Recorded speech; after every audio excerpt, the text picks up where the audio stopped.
We added 49 feet of distance to this player's hits in just 6 weeks. He went from hitting ground balls and line drives that landed right in front of the outfielders to driving the ball into the gaps for doubles. And in this video, I'm going to walk you through step by step exactly what we did to allow him to start adding 49 feet of distance to his hits so you can apply it and take your game to that next level. Hi, I'm former MLB player Jermaine Curtis, and if you're new here, I help players add distance to their hits so they can hit with power. So if you're struggling with power, I'll put a link below. You can schedule a time with me or my team. We'll look over your son's swing, identify what's the issue that's holding them back from driving the baseball, and then create a plan to fix it fast so you can start hitting those extra base hits that you want. Now, as you can see in this video on the left hand side, he was hitting the baseball about 46 miles per hour, and you can see now he's on average hitting it about 53 miles per hour. So if we do the math on that, 1 mile per hour increase equals 7 feet of distance, and 53 minus 46 equals 7. So that's 49 feet of distance, right?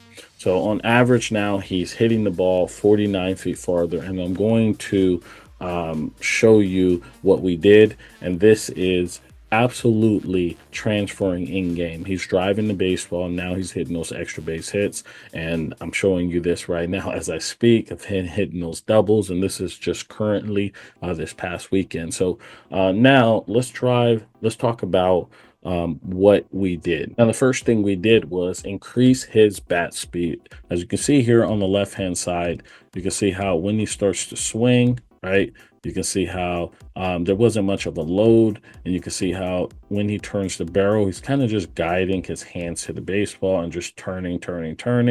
And you can see how, you know, that bat speed isn't there. We want the bat to feel like a whip through the zone. And you can see here, as he starts to swing the bat, you can see how now there's a load. He does that wing flap, which I talk about. So you can see that back elbow right here start to go upward, right? And you can see that knob start pointing to the catcher right here. So he's in a really good position, powerful position.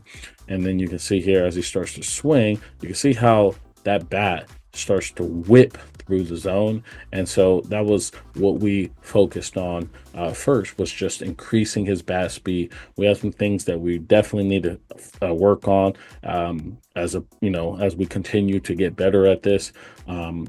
As we continue to work on the swing. And what I mean is his extension.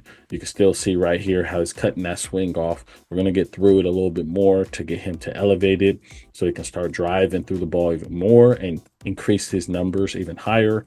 But you can see how the barrel starts to whip through, right? It's just a whip action.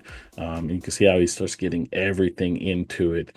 And so that was the first thing. Now, the second thing we started to work on was his actual swing path. So you can see here, he actually had a very good solid foundation with his swing.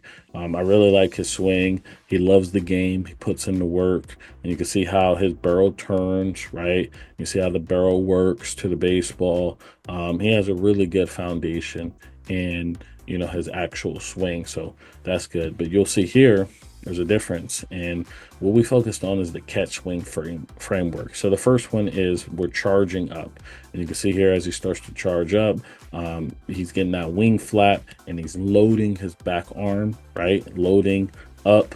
And then the A is align the knob. You can see how he pulls his hands tight to his body right here and puts that, what I like to say is the knob of the bat on the train tracks right here. Okay, and you can see here as a T, he takes that top hand to it.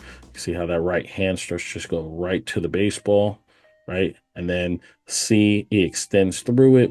And then H, give himself a pat on the back. Now, we're still working on that. We need to get him to get through it a little bit more so we can start elevating it. He's been very consistent in getting barrel to the baseball, but we're going to work on getting that extension through so he can start really driving those balls for extra base hits. And then we also worked on the lower half. Now, you'll see over here as he starts to swing, okay, you can see that, you know, he's in a good position, and you can see how he just strides out, okay, and then he just turns his hands and his lower half to the baseball. And he does a really good job getting his back knee parallel to the ground. He creates a firm front side right here. That back foot comes off the ground because he's anchoring that front foot into the ground. So he does a lot of really good things. But you'll see here, there's a difference, right? He's doing a little toe tap, right? And he's pushing into the ground, right? Loading his heel into the ground, keeping his chest over his back leg. He takes that coil. You see this front knee start to go a little bit inward towards the back knee. Okay. And then you'll see he does the O, which is the orchestrated step. So as he starts to stride out, he's coiling, right? And now we're getting good separation, right? Between our hands and our front foot. And then he lands, and you can see he's now in this power triangle position right here, right? And that's what we want. That's this power position. His lower half is starting to unravel, and then the upper body is staying square, which creates that hip shoulder separation. And then you'll see that L. He starts to launch that back leg, and you can see how his upper body stays basically towards the pitcher. And then the last step in the framework is that S, and you can see how he creates that firm front side into the baseball by anchoring his front foot into the ground, right? And that back knee getting parallel to the ground, and that back leg getting off the ground because, you know, he's firing everything into the baseball. So this right here, exactly what we did to get him to increase those numbers. His goal is to hit his first home run, and we have a lot more distance to work on to get him to do that. But overall, he's hitting the ball much, much harder, much farther, and he's way more confident. And he's playing on an elite team, and he's holding his own. And, you know, I'm pumped for him because he's a hard worker. He wants to get better. And this is all done remotely, right? We've been working on this remotely. That's the reason why I'm showing this video. So with that being said, if you want results like this, I'll put a link below. You can schedule a time with me and my team. We can talk about what's, you know, missing in your mechanics and your game that's not allowing you to hit the ball with power, and then what to do to fix that. So with that being said, thank you guys so much. Hit that like button for me, subscribe to the channel. And if you're new here, I'd love for you to subscribe, right? I'd love for you to subscribe. Thank you guys, and I'll see you in the next video.